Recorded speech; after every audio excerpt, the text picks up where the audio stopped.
December மாதம் 2020 உலக நிகழ்வுகளுடன் உங்களை நாம் சந்தித்திருக்கின்றோம்.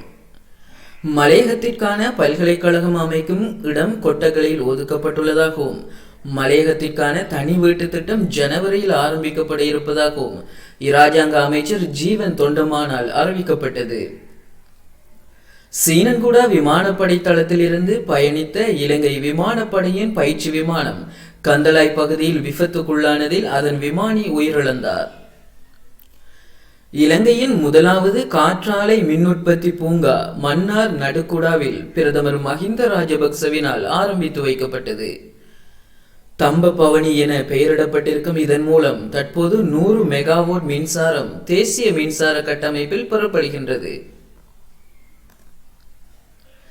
உலக சுகாதார ஸ்தாபனமும் ஐரோப்பிய ஒன்றியமும் இணைந்து இலங்கைக்கு 2 மில்லியன் யூரோவை நன்கொடையாக வழங்கியுள்ளன. இலங்கையில் கொரோனா பாதிப்புகளை குறைப்பதற்காக இந்நிதி வழங்கப்பட்டுள்ளது. முதலாவது லங்கா பிரீமியர் லீக் போட்டியில் ஜஃப்னா ஸ்டாலியன் அணி வெற்றி பெற்றது. இதில் தொடரின் நாயகனாக வனிது ஹசரங்கவும் இறுதிப் போட்டியின் நாயகனாக சொய்ப் மலிக்கும் தெரிவானார்கள். சிங்கள பாடகர் ஷெல்டன் முத்துநமகே தன்னுடைய 73வது வயதில் நீர்கொழும்பில் காலமானார். மத்திய வங்கியின் 70வது ஆண்டை முன்னிட்டு 20 ரூபாய் குற்றி நாணயம் வெளியிடப்பட்டது. புழக்கத்திற்கு விடப்படாத இந்நாணயத்தை மத்திய வங்கியிலும் அதன் கிளைகளிலும் 1300 ரூபாவுக்கு கொள்வனவு செய்ய முடியும் என அறிவிக்கப்பட்டது. நிலவில் சீனாவின் தேசிய கொடி பறக்க விடப்பட்டது. சீனாவின் தேசிய கொடி பறக்கும் படத்தை சீன தேசிய விண்வெளி நிர்வாகம் வெளியிட்டது. இந்த படங்கள் நிலவின் பாறை மாதிரிகளை சேகரித்த சாங்கே 5 என்ற விண்கலத்தினால் எடுக்கப்பட்டமை குறிப்பிடத்தக்கது. எவரெஸ்ட் சிகரத்தின் உயரம் 8848.86 மீட்டர், அதாவது 29,032 அடி என்று சீனாவும் நேபாளமும் இணைந்து கூட்டாக அறிவித்தன.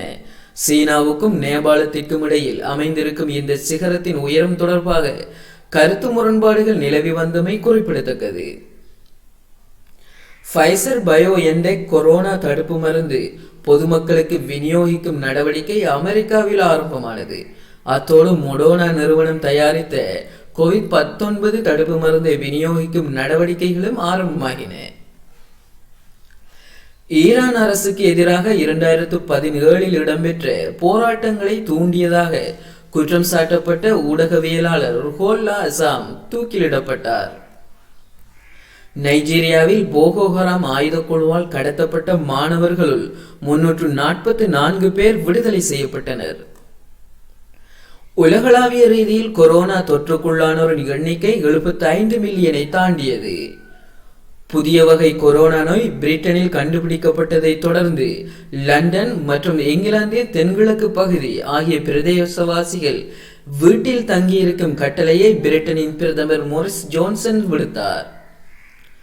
நேபாள பிரதமர் KP சர்மா ஒலி நேபாளத்தின் பாராளுமன்றம் கலைக்கப்பட வேண்டும் என கோரியதை அடுத்து குடியரசுத் தலைவர் வித்யா தேவி பண்டாரி நேபாள பாராளுமன்றத்தை கலைத்தார். பிரதமருக்கும் ஆளும் கட்சியான நேபாள கம்யூனிஸ்ட் கட்சிக்கும் இடையில் கருத்து முரண்பாடுகள் ஏற்பட்டிருந்தமை குறிப்பிடத்தக்கது. 2030ஆம் ஆண்டுக்கான ஆசிய விளையாட்டுப் போட்டியை நடாத்தும் நாடாக கட்டார் தெரிவானது. 2034ஆம் ஆண்டில் சவுதியில் ஆசிய விளையாட்டுப் போட்டிகள் நடைபெற உள்ளன. இதேவேளை 2022ஆம் ஆண்டில் சீனாவிலும் 2026ஆம் ஆண்டில் ஜப்பானிலும் ஆசிய விளையாட்டுப் போட்டிகள் நடைபெற உள்ளமை குறிப்பிடத்தக்கது. பார்சிலோனா கால்பந்தணி வீரர் லயனல் மெஸ்ஸி 644 கோல்களை அடித்து பிரேசிலின் கால்பந்து வீரர் பீலேயின் கோல்களை சமன் செய்தார். பார்சிலோனா அணிக்கும் வெலன்சியா அணிக்கும் இடையிலான போட்டியிலேயே பீலேயின் கோல்களை மெஸ்ஸி சமன் செய்தார். ஃபார்முலா 1 போட்டித் தொடரின் 15வது சுற்றில் இங்கிலாந்தின் லெவிஸ் ஹாமில்டன் வெற்றி பெற்றார். இந்த காணொளியின் எழுத்து வடிவத்தினை www.ulagavalam.com என்ற இணையதளத்தில் காணலாம்.